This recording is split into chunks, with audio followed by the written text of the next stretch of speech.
All the arrays we've made so far have been one-dimensional. That is, whether the elements within the array are referenced by name, as in an associative array, or by number, as in a numeric array, all the elements are laid out in a straight line.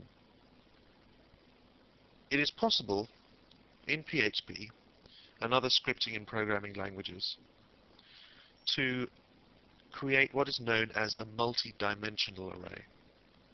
This allows us to structure our data in more useful ways. Let's take a look at an example and see how this works. Say if we wanted to store an array containing all the names of the books on our bookshelf, or a small sample of them, for the sake of our example. We could simply make an array and add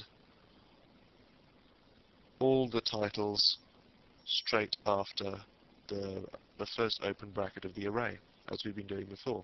However, if we wanted to split the array up into sections, what we would do is to create a multi-dimensional array, which is simply an array of arrays. So, in this case, let's say we had the fiction first, and what we do is we'd open one array, then straight away the first element in that array is going to be another array. This may look a little confusing, but once we come to reference it, it will all become clear. Let's put in some titles here.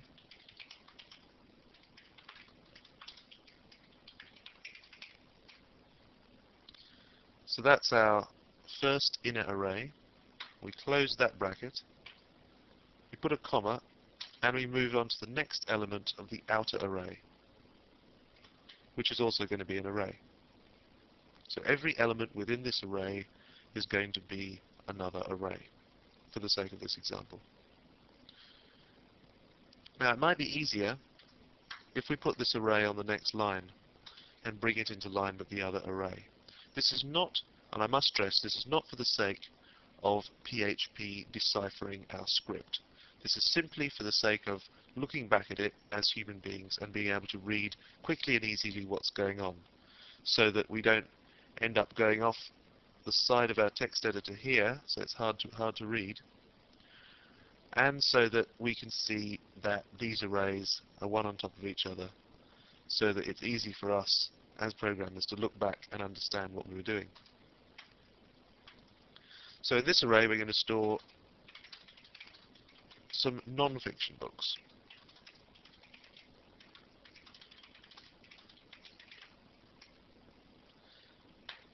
So just two in there. And then we close the bracket for this array. Then we're going to put in another bracket. And the reason for that is that we open one bracket here, and this array has contained both these arrays, and although we've closed this bracket to end this array was started, and we need to tell PHP that that's the end of the array there. The end of that line is semicolon, and then we move down. You'll notice that the reason we can treat this whole line here as simply one line is that PHP will consider everything one line until it reaches a semicolon. That's why there's no problem about, say, splitting this text over two lines. Now let's see how we reference such an array. Use our trusty echo command, and we're going to reference books 0, 1.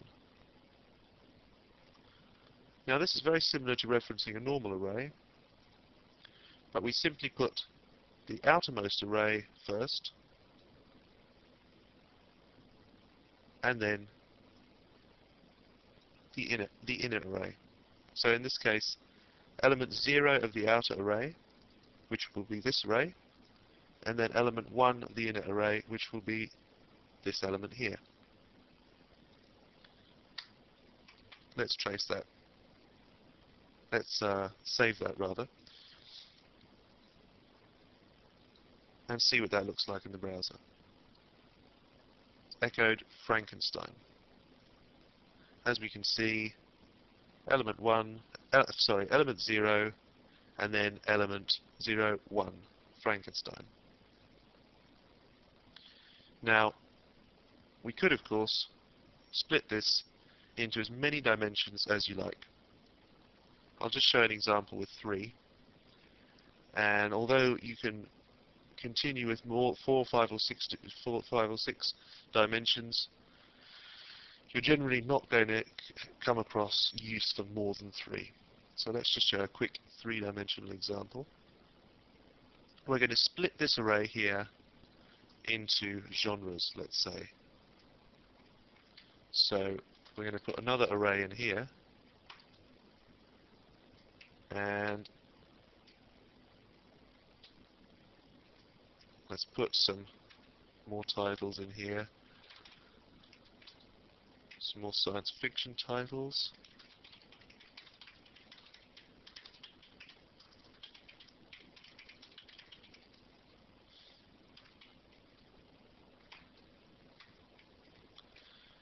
And we're going to pop another array on here.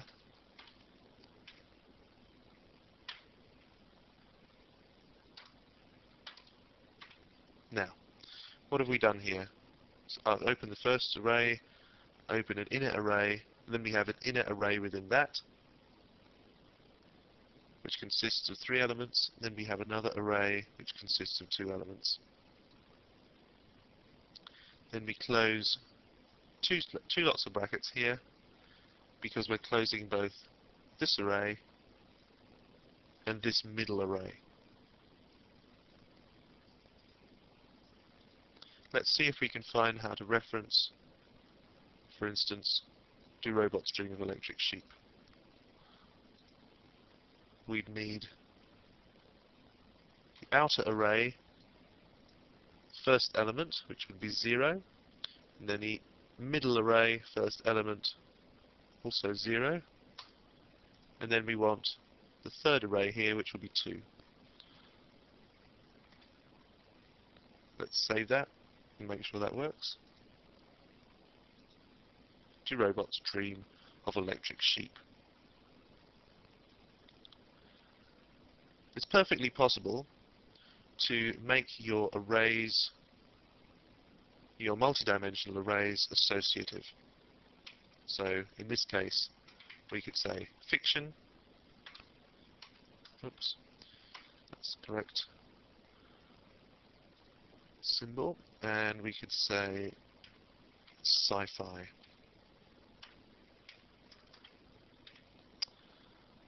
And here, let's bring that over there so it's underneath the sci-fi, and we'll say horror here. And for this one, we're going to say non-fiction. So then when we come to reference our arrays, we're going to have to say fiction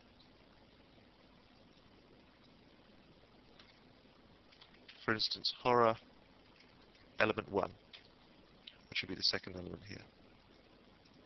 Let's make sure that one works, and we'll refresh the browser. Dracula, just as we thought.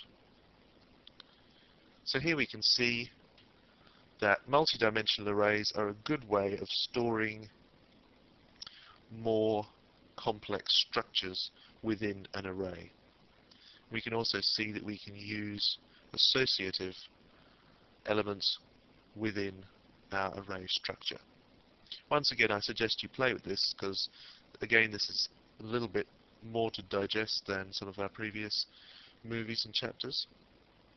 So once you've had a look at that, we'll move on to the next movie.